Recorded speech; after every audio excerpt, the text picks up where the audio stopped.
berbagai macam platform-platform yang sudah kami luncurkan dengan kemitraan dengan berbagai macam mitra swasta. Namun kami sadar bahwa banyak juga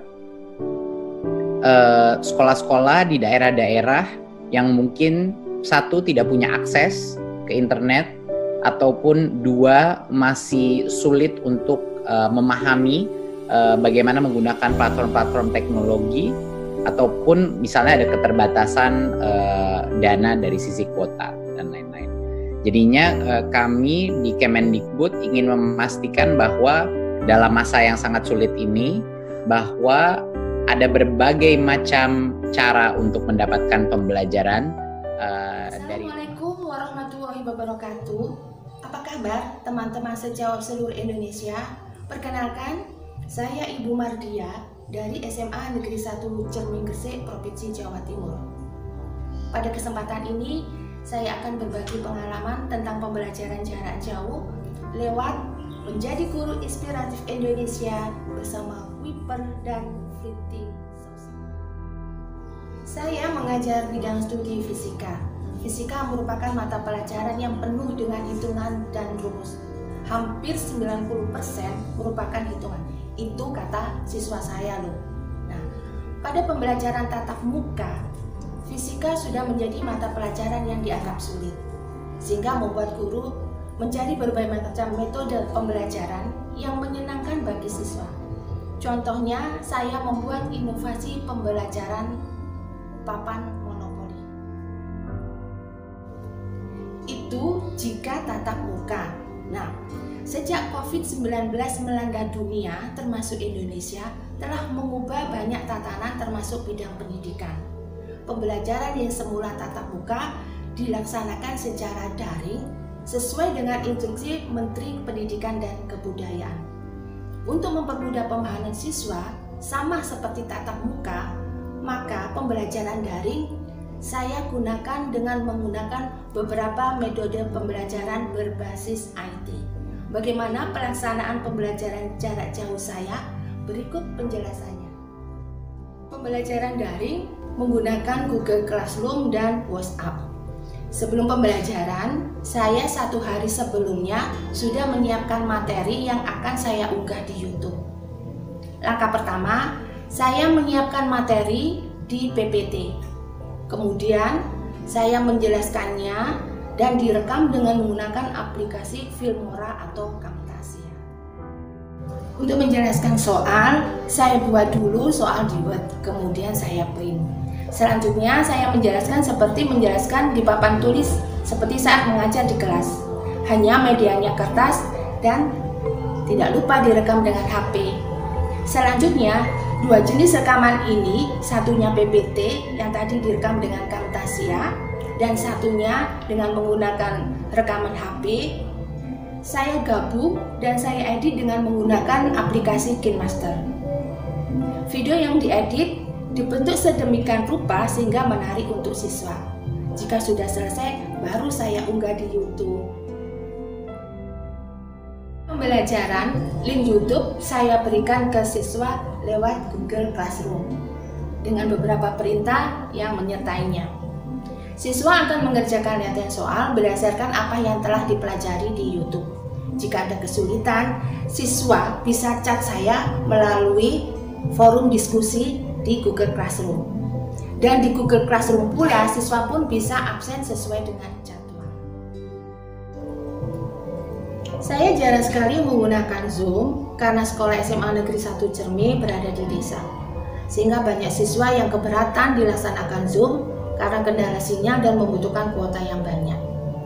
Sebagai alternatif, saya pilih Classroom karena di Google Classroom ini juga ada ruang forum yang memungkinkan kita untuk berchatting dengan semua siswa atau persiswa. Itu tadi langkah yang pertama. Nah, sekarang langkah yang kedua. Materi yang saya unggah di Classroom sudah terjadwal, maka secara otomatis siswa akan menerima sesuai yang dijadwalkan.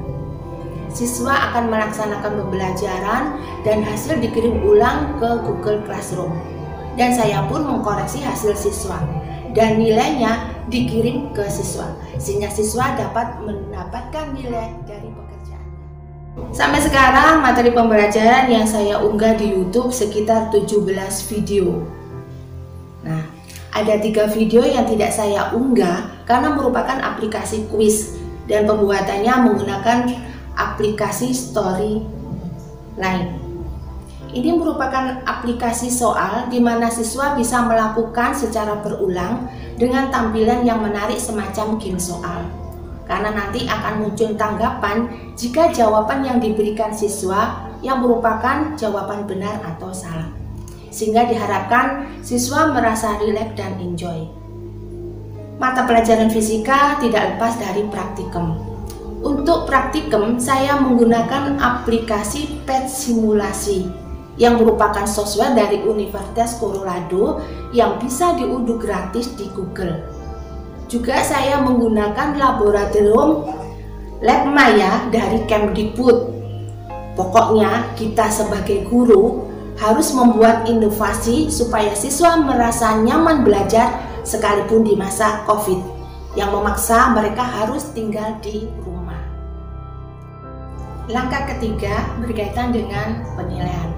Untuk penilaian saya menggunakan 3 jenis penilaian. Untuk ulangan harian saya menggunakan Google Form di Google Classroom. Sedangkan untuk kuisnya saya menggunakan Quizizz dan aplikasi milik saya sendiri yaitu Articulate Storyline. Sedangkan untuk ulangan akhir semesternya saya menggunakan e-learning Mobo milik dari SMA Negeri 1 Cermi. Kebetulan saya sendiri juga bertindak sebagai proktor. Bagaimana tanggapan siswa dan sekolah berkaitan dengan model pembelajaran jarak jauh saya yang berbasis YouTube yang ada di Google Classroom? Pada dasarnya mereka mendukung dan memberikan tanggapan positif. Ini terbukti dari kolom komentar yang ada di YouTube saya. Untuk murid yang tidak saya ajar, mereka izin untuk ikut dalam pembelajaran saya. Tapi untuk murid saya sendiri, mereka sudah begitu suka dengan model pembelajaran saya. Akhirnya, pada semester genap ini saya mengubah model pembelajaran saya dengan menggunakan aplikasi MindMapple. MindMapple ini merupakan aplikasi pembuatan peta konsep dengan berbasis literasi. Tapi ternyata mereka lebih menyukai model pembelajaran saya pada semester ganjil yang kemarin. Sepertinya mereka sudah cinta dengan saya ya. Apa yang saya laksanakan selama pembelajaran di era pandemi ini? Sekolah mengadakan workshop yang dilaksanakan secara 4 tahap dengan tetap menggunakan protokol kesehatan. Nah, itulah teman-teman sejawat di seluruh Indonesia cerita pengalaman saya selama pembelajaran jarak jauh. Berbagai macam model inovasi saya pergunakan supaya anak-anak kita merasa nyaman dan tetap belajar di rumah dengan suasana yang juga menyenangkan. Semoga apa yang saya berikan ini menginspirasi teman-teman di seluruh Indonesia. Terima kasih. Wassalamualaikum warahmatullahi wabarakatuh. Tetap semangat.